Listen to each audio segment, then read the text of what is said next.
It's a remarkable British institution. There are great things about the BBC. Do not get me wrong. There are brilliant journalists there. Some of them are friends of mine. Some of them are rivals of mine. But the culture of the place is the problem. Now, it used to be just that it was BBC drama that was, in a BBC drama, the sort of bad guy in any drama was never, was never an Islamist. It was always a right-wing terrorist. Little subtle things like that. The culture, the comedy, the right were always the butt of every joke, and that's fine. They're lefties. Okay, we get that. But it's when it bleeds into BBC News, which is the gold standard. They say they are the gold standard of world journalism. It's when that bias bleeds into the news, it becomes a major problem.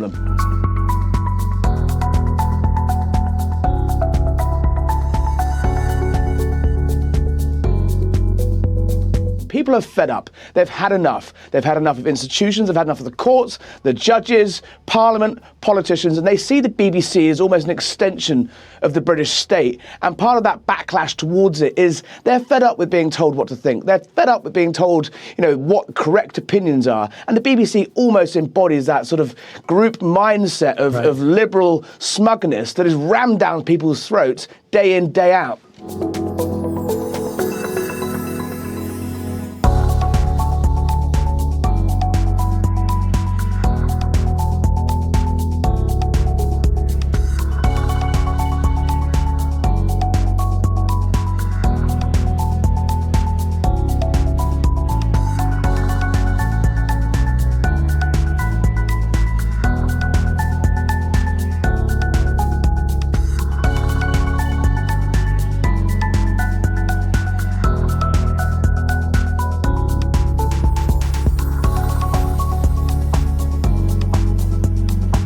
Looking at the BBC, and the reaction to this, so many people are pleased that the BBC is being called out for its bias. Here is former UK Prime Minister Liz Truss. There are lots of people in Britain who are cheering President Trump on and who want him to sue the BBC because they're a huge problem. They've lied, they've cheated, they've fiddled with footage, both in the case of President Trump, but also covering up what's happening in Britain, whether it's mass migration, whether it's our economic problems. They are always biased towards the left, and the British taxpayer has had to pay for all of this fake news. So there is a lot of excitement amongst Conservatives in Britain at the moment that President Trump is actually taking the BBC on. Hilary, what are your thoughts on this? The BBC has certainly been exposed here. Oh, yes. And I would say Liz Truss is right, and she's right, and she's right. What's very important, I think, for Australian viewers and global viewers around the world, in the US at least, the taxpayers fund PBS, which is the public broadcasting system. And exactly what Liz Truss just said there, the British taxpayer to watch television has to pay a television license. That's what funds the BBC. So if you're funded by the people, you have to be objective so that you represent all of the people. I don't know if you have the similar thing in Australia, but it's a very important point. Networks can be biased. They can be left-wing if they want, and if they want to be right-wing. I think actually Conservative is usually very sensible and more moderate than people give it credit for. But in this instance, I would say that, very importantly, you're paying to have something you don't necessarily want or believe in. And what's more egregious than anything is that the BBC's then, it's one thing to make, in quotes, a mistake, which they didn't do. It was deliberate. But then the apology, Gabriella, was an apology for an apology because they said it was misjudgment. It wasn't a misjudgment. It was a deliberate attempt. And that's what Liz Truss said. And I totally agree with her.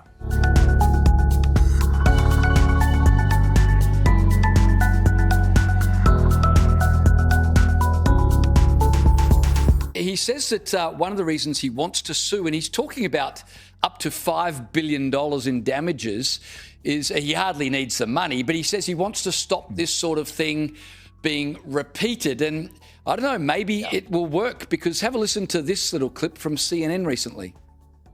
And we do want to be clear, the president, Trump, did not receive or send any of the messages, which largely predated his time as president. He's not been accused of any criminal wrongdoing in connection with Epstein or Maxwell. Mark, have you heard CNN be so careful? They seem petrified of any potential lawsuits coming their way. So maybe you're right. Maybe Trump could change some of the media culture. Yes, and it's not about becoming pro-Trump, James. Donald Trump is a flawed human being. He's a flawed politician. He's far from perfect. And in fact, with that doctored clip of January the 6th, there are arguments to be made about whether or not his remarks were inappropriate and whether or not he incited violence. They didn't need to stitch it up in a way that was so misleading. Allow the facts to present themselves. That's what you do on Sky News Australia, is you win arguments and you have debates based upon facts. And that's what's at stake here. It is the truth. And it's so unfortunate that the BBC, which is supposed to be the arbiters of truth, have been found to be so dishonest. And you mentioned earlier the apology, the mealy-mouthed apology from the BBC, demonstrating, James, they are in denial about the extent of bias within their midst. And that particular apology letter, that's what my 16-year-old son would describe as sorry, not sorry. I reckon a $5 billion lawsuit might shake you out of your denial. I want to play you a clip from UK Prime Minister Liz Truss, because she says a lot of Brits, and you said it earlier, they're cheering Trump on in his lawsuit. Have a listen. There are lots of people in Britain who are cheering President Trump on and who want him to sue the BBC because they're a huge problem. They've lied, they've cheated, they've fiddled with footage, both in the case of President Trump, but also covering up what's happening in Britain, whether it's mass migration, whether it's our economic problems. They are always biased towards the left, and the British taxpayer has had to pay for all of this fake news. So there you go, former PM Liz Truss. That the irony here, of course, is that if Trump is successful in suing the BBC, it's British taxpayers who'll have to foot the bill, right? Well, hopefully not, James, because yes, on paper, we'd be on the hook for those millions of dollars, and it's likely that there will be some kind of settlement. I don't think Donald is going to get his $5 billion, but he may get several million, as he did from 2 US broadcasters after they misrepresented him. And I think the money has got to come from the budget of the BBC, which is enormous. Okay, so they receive around £3.5 billion from taxpayers and an extra $2 billion from selling their formats around the world. So they got deep pockets. All they got to do to settle any bill is to cut the salaries of their overpaid stars who would never get that kind of cash in the private sector, and to get rid of some of those middle managers swanning around in Armani suits who do very little for an enormous amount of cash. All right, moving on from the BBC, I want to ask you about Prime Minister Keir Starmer. Will he take the government to the next election? His personal approval rating is the lowest of any PM since 1977, and the government's vote is at 18%. There are reports today that former Deputy Leader Angela Rayner has been promising cabinet positions in exchange for support at a leadership tilt. How serious is this? It's very serious indeed. Since Labour won the election in July of 2024, everything has got worse in the country. Unemployment is up, inflation is up, government borrowing is up, and growth is down. The guy is struggling. He's not a gifted communicator, but if the metrics were better, if the economy was growing, if people felt like we were going in the right direction, he'd be okay. But what you got is a perfect storm of his political ineptitude and the raw numbers. So I do think he's on borrowed time. Just before I came on air, a political insider told me, very close to the number 10 machine, that he's got less than a year. There are major elections in May of next year, local elections around the country. Labour expected to be eviscerated, at which point he's under pressure. And there is this flame-haired politician who's sitting on the back benches called Angela Rayner, who in many ways is a sort of Trumpian figure on the left. She's fearless, she's confident, she's charismatic, and she's got her eye on the big job. And let me tell you, James, stranger things have happened.